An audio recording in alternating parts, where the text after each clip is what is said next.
Being betrayed, if it doesn't kill us, it can turn us into a global brand. This is the story of Nike. After reading about it, I felt like, wow, I really have to share this. Because this story tells about Nike back when it was still Blue Ribbon Sports, and how their partner Onitsuka betrayed them. Well, maybe betrayed isn't exactly the right word. You'll have to listen to find out. And after that, they were still getting squeezed and pressured by domestic competitors. So this is another time where I'm bringing you a business story that was built from adversity. Inspiring stories and how-to guides on building a business from scratch, all the way to a company worth nearly $100 billion.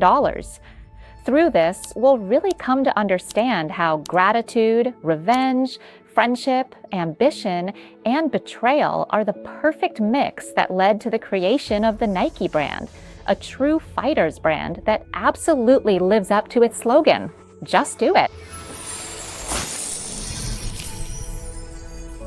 You can support stories about Nike and the battlefield of Just Do It on the Try Money Monster channel by scanning this QR code, or by supporting us through liking, sharing, and commenting to chat with us. But what I'd really love for you to do most is to hit that subscribe button, because the Nike story is super long. I've made it into 2 episodes, so please subscribe and ring the bell today. That way, when the next episode drops, you'll get a notification. How's that sound? Thank you. Have you ever felt like your life has no direction? Like you wake up and you don't even know what you're supposed to do that day? I felt that way before, to the point where I had no idea what to do. No job, didn't know what to study, and no clue what I was supposed to do that day. It's honestly one of the worst feelings I've ever experienced in my life. For me, it was right after I graduated from college. Have you ever felt that way? There must be other people who felt this way too. And believe it or not, Phil Knight, the founder of Nike, felt exactly like this at one point. Back then, Phil was 18 years old. He had no dreams, no goals, didn't even know what he liked, and had no idea why he was even alive. He was just going through the motions, enrolling in college because that's what you're supposed to do. He went to the University of Oregon to study mass communications. By chance, he got involved in a university activity, running, which he enjoyed. That's where he met a running coach named Bill Bowerman. Bill was actually a famous running coach. He coached Olympic athletes, and Bill ended up becoming Phil's coach. At the time, neither of them thought much of it. Phil was just participating in school activities and Bill was coaching, which led to a great friendship between coach and runner, or really between coach and his student. They became friends. Honestly, back then, neither Phil nor Bill realized that this genuine friendship, running together and training together, would become the starting point of a company. One day, it became the world's biggest sport. Even though Phil loved running, he never expected a career in it, knowing he wasn't that good. By 1959, after graduating, Phil still had no idea what he wanted to do. He felt lost after school. One painful thing was that he loved running and wanting to be a pro, but knew he wasn't good enough, so he just ran. He liked it, but wasn't good at it. By graduation, he was 24 and realized it was too late to become an athlete. That mix of feelings turned into pain because he loved it but knew he wasn't good enough. Worse, he was too old to pursue it. Phil thought the only way to move on was to accept it. At that point, he didn't know what to do. He wondered, what should I do? Or maybe I don't have to do anything with my life. So I decided to join the military to serve, signing up for a year thinking I might find what I liked. But that year felt like a waste. I discovered nothing. I was mad at myself, like, what the heck am I doing? I didn't find anything at all. So I quit and headed to the Graduate School of Business at Stanford University. There are a lot of talented people there, and it seemed like I was starting to find my way. As I began my studies, I ended up with many business stories and ideas. If you haven't studied business but want to hear various stories, just watch Sai's channel, Money Monster. I'll keep finding more to share. If you're into this, one story I found was about the camera business. A long time ago in the past, German companies actually dominated the camera market, but then they eventually lost their lead to Japan. Nikon and Canon overtook the Germans. And since I like running, it really got me thinking about the fact that if Japanese camera companies once beat the Germans, now there are two German companies making shoes, Adidas and Puma, which are very well-known global brands, that are the most prominent and dominant running shoe brands in the United States. I wondered, could Japanese brands beat them too? So I wrote this idea very clearly down on a piece of paper. Could Japanese sports shoes do to German sports shoes what Japanese cameras once did to German cameras? This idea ended up being the one that completely changed the course of my life forever. As for the specific information I had that day about Japanese shoes, all I knew was Japanese shoes are known for their quality because Japan is famous for producing high-quality products, right? And I also knew that Japan was experimenting with designing running shoes. Another thing I knew was that manufacturing shoes in Japan was cheaper than making them in the United States. Since I was studying business at the time, I saw this as the potential business opportunity. So that day, I gave a presentation about this idea I had about bringing shoes made in Japan to sell in the United States because there had to be an opportunity. Japanese shoes weren't available in America. Plus, shoes made in Japan were even cheaper than those made in the US. There had to be a lot of potential to generate business income from this for sure. But it turned out that during that presentation, no one was really impressed with my idea. Not my classmates, not even the professor. But what helped me succeed was that even though no one believed in me that day, it didn't matter. I believed in myself. I believed in my idea, and I went for it.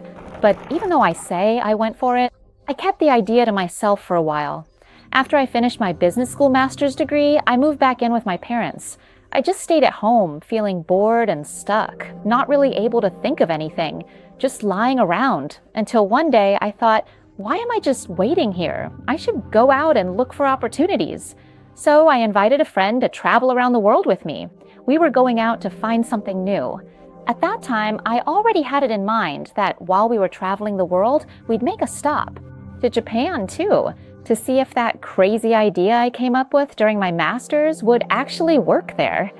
On that trip, my friend and I traveled around Europe and Asia, and we even went to Greece. While we were in Greece, we visited the Parthenon and saw the statue of the goddess Nike, who is the goddess of victory. As soon as I saw Nike, what I felt was just my luck, that's all, nothing more to it. After that, my friend and I traveled to Hawaii. When we got to Hawaii, we realized, wow, this place is amazing. It's a real paradise island. The two of us wanted to stay in Hawaii longer, so we started thinking, how can we make some money? Maybe we could sell something so we'd have enough to stay in Hawaii. So we got our hands on some encyclopedias and decided to sell them door to door. Knock, knock, knock, trying to sell encyclopedias at people's houses. But it turned out I wasn't very good at selling them because I'm actually a pretty shy person. I already felt like, why am I even trying to sell these encyclopedias? If I don't want them, how can I sell them? People might wonder how the founder of Nike could be bad at sales.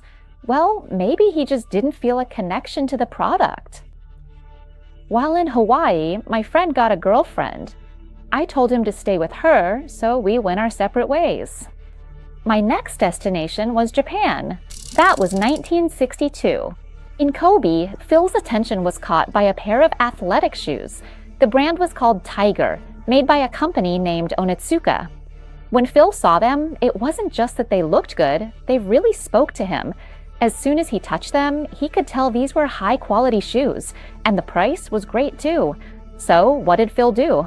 He decided to just go for it. He called the company directly to try to set up a meeting with the brand's owner.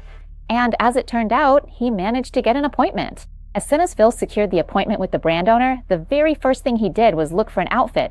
Just like when you're about to create content, you ask yourself what to do first, and you pick out your clothes before you start writing. That's exactly what Phil did. He picked out a suit that he thought would make him look sharp, trustworthy, and as handsome as possible. After that, he went looking for books on how to do business with Japanese people and studied them thoroughly, really putting in the effort to memorize everything. When the day of the meeting arrived, Phil introduced himself as the manager of a distribution company in the United States. At that time, the Onitsuka team was actually looking for ways to sell their shoes in the US, so it was perfect timing. They were excited to meet Phil too, even though in reality, Phil had just graduated, and someone who just graduated doesn't usually look all that experienced or impressive. But luckily, Phil had studied business, so he could remember a lot of statistics and data about the US market. During the presentation, he was able to share a lot of this information, which made him look credible. Quite credible. The Onitsuka team listened and believed him, but there was one Onitsuka employee who spoke up, wanting to know more about who Phil really was. So they asked, "Ano, kaisha wa dochara desu ka?" Which means, "Excuse me, Mr. Phil, which company do you work for?" As soon as Phil heard that, he was stunned, not because he didn't understand, he had an interpreter, but because, honestly, Phil didn't have a company. He wasn't representing any company at all. So what Phil did was, he tried to think quickly about. He remembered when he was a kid, there was a blue ribbon hanging on his bedroom wall, and right then, he just came up with a company name on the spot. He said, "I'm from Blue Ribbon Sports, from Portland, Oregon." After saying the company name, Phil suddenly felt much more confident. Strange, right? Then he went on to give his presentation, explaining how he saw opportunities to bring Onitsuka shoes to the US market. He kept talking and talking until the Onitsuka side, someone from their side jumped in first and asked, "Well then, Phil, would you be able to act as our distributor to sell Onitsuka shoes in the United States?" Of course, Phil had to say yes. After that, Phil flew back to the US, placed an order for sample shoes from Onitsuka, and then went back to waiting at his parents' house. Just like before, waiting at his parents' house again. At first, he was really excited, but after waiting 1 month, then 2, then 3, then 4 months, the sample shoes from Onitsuka still hadn't arrived. Eventually, the sample shoes finally arrived at Phil's parents' house, 12 pairs in total. As soon as he got the samples, Phil grabbed them all and rushed off to see his old friend, Bill Bowerman. Yes, he hurried straight to Bill Bowerman because he knew Bill was really into running shoes. Bill Bowerman, besides being a great runner himself, also loved to tinker with running shoes. Bill would often take apart the shoes of the students he coached, sometimes to swap out materials to make them lighter or to modify them in some way. But honestly, a lot of times after Bill tinkered with the shoes, they ended up worse than before. Still, there were plenty of times when Bill's adjustments actually made the shoes more comfortable, and when the shoes were more comfortable, the runners performed better. So it's safe to say that Bill really knew running shoes inside and out. That's exactly why Phil was so excited to bring the sample shoes over for Bill to see in person. And as soon as Bill saw the Onitsuka shoes, he loved them. Bill Bowerman immediately offered to become a partner, saying, "Hey, can I be a part of this?" I was like, "Yeah, go for it." Because Bill was really immersed in the running world, testing, coaching, and he really knew his shoes. So the two of them decided to invest together. At first, they each put in just $500 to buy shoes from Onitsuka. They bought 300 pairs in total, which came out to a little over $3 per pair. And that's how the two of them founded Blue Ribbon Sports. Actually, Blue Ribbon Sports signed a contract with Onitsuka to become the exclusive distributor in the United States. And then in April 1964, all 300 pairs of Onitsuka Tiger shoes arrived in the United States. The goods were ready for Phil and Bill to start selling. At this point, it seemed like everything was said, but actually they weren't ready because they didn't have anywhere to sell them. Honestly, when I read this part, I was confused too. Why didn't they prepare a place to sell before the shoes arrived? After the shoes got there, Phil went around contacting shoe stores, asking if he could put Onitsuka shoes on their shelves. Most of the stores, actually all of them, said no. They already had plenty of shoes and weren't interested in carrying another brand. So Phil was like, man, what should I do now? He realized he'd have to sell the shoes himself, so he started selling them on his own. If it were today, he'd probably open an online store. But back then, since that wasn't an option, he had to sell them out of the trunk of his car. And he didn't just sell shoes. Phil and Bill also did their own PR for the shoes. Since they were running shoes, they joined running events and offered the shoes to runners to try out, hoping that if people liked them, word would spread. This approach actually worked. The 300 pairs they brought in sold out completely within 3 months. Remember Phil telling us about selling encyclopedias in Hawaii? He didn't do well, admitting he wasn't a natural. But why was he so good at selling shoes? Phil simply believed in them. When a salesperson is confident, customers feel it. They think, this person really believes in this, I can trust them. That trust extends to the seller and the product. Phil made customers feel that way, showing them the shoes were worth buying. What's more important is that the quality of the product really has to be better than other shoes. That's why in the first year of Blue Ribbon Sports business, they managed to sell up to $8,000 worth of shoes. So Phil and Bill decided to reinvest that money and bought another 900 pairs of shoes from Japan to keep selling. As sales started to pick up, it became clear that just the two of them selling wasn't enough anymore. So Phil and Bill hired distributors to help drive around and sell shoes all over the area. They were able to sell really well. In 1966, Phil and Bill finally had their own storefront. Phil took on the role of managing the company and selling the products, while Bill helped with the design work. Whenever Onitsuka shipped shoes from Japan, Bill would take some pairs apart to see what components were inside. He would then make improvements, develop new ideas, take notes, and send those notes back to Onitsuka, the manufacturer, so they could use them to improve future shoe models. Bill Bowerman played a crucial role in helping people get to know the brand. The shoes from Onitsuka became well known because Bill was a coach, right? He coached famous athletes, even Olympic athletes, which made more people interested since celebrities were wearing them. Another thing is that Bill Bowerman wrote a book about jogging. Back then, jogging wasn't really a thing. It wasn't popular at all. But Bill wrote this book explaining how jogging was good for your health, and it ended up becoming a huge trend. This made a lot of people want jogging shoes, so they started paying attention to the Onitsuka brand. And one particular shoe design that Bowerman helped develop and improve became a huge bestseller in the United States at that time. It was called the Cortez. It ended up being the best-selling shoe in America in 1969.